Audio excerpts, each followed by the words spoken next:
Hi guys, welcome back to the class. So in this class now we are looking at gradient of a line. So let's look at what gradient of a line is. So we have in a two-plane dimension y-axis and x-axis. So we can simply define it is slope degree of a line joining 2 points. So if we have a plane dimension, we have the x-axis, we are having x1, x2. We have it to be y1, y2. So we join these 2 points together. I have a point formed. You can call this to be A, and we call here to be B, and we join the 2 points together.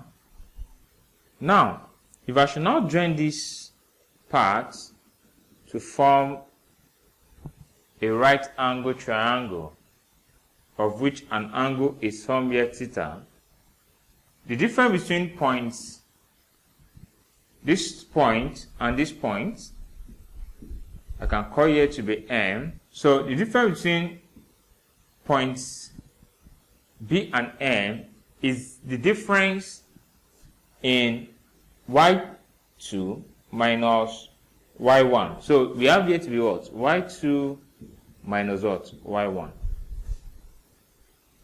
Likewise here, the difference between point A and point M is x2 minus what? x1.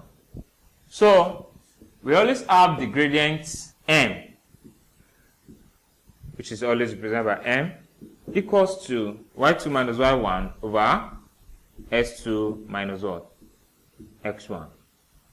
So we can also have this as, since we're having an angle here, and we know that tan of angle theta equals to opposites over what?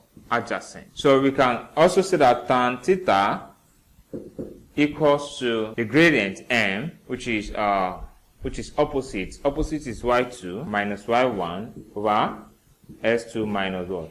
x1. So that means that our gradient M is also equals to tan theta, which is equals to what? y2 minus what? y1 over s2 minus what? Thanks for watching this video.